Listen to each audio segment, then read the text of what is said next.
আজানটা শেষ না পর্যন্ত। তাহলে তার আগে বক্তব্য রাখি নাকি? আচ্ছা, এই যে লক্ষ লক্ষ ভাই বোনেরা, সিলেটের মানুষ, অধিকাংশ মানুষ কোথায় যায়? লন্ডনে, তাই না? আরো অন্য অন্য দেশে যায়।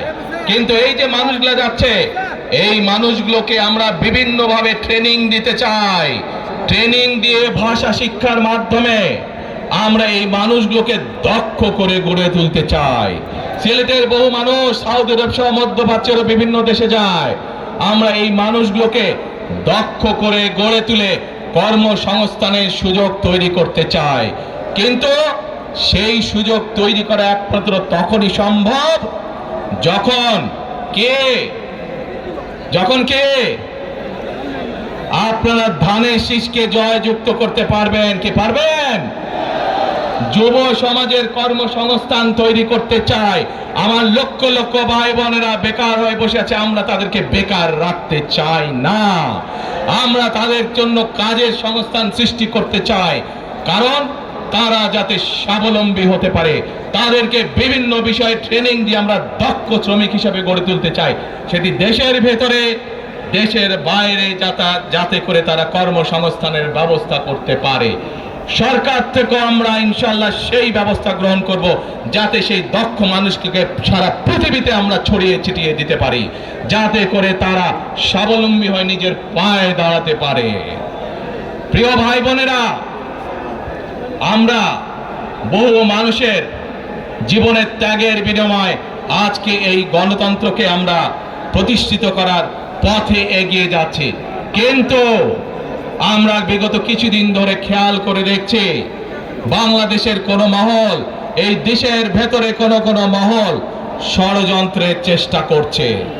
গত কয়েকদিন ধরে আপনারা দেখেছেন, পত্র পত্রিকায় এসেছে, বিভিন্ন সোশ্যাল মিডিয়াতে এসেছে, মধ্যপ্রাচ্য সহ বিভিন্ন দেশে পোস্টাল ব্যালট যেগুলো পাঠানো আছে সেগুলোকে কিভাবে ডাকাতি করা হচ্ছে। ঠিক যারা এই দেশ থেকে পালিয়ে গেছে তারা যেভাবে আপনাদের ভোট ডাকাতি করেছিল, ঠিক একইভাবে আবার সেই ষড়যন্ত্র শুরু হয়েছে। দেখেছেন আপনারা? দেখেছেন?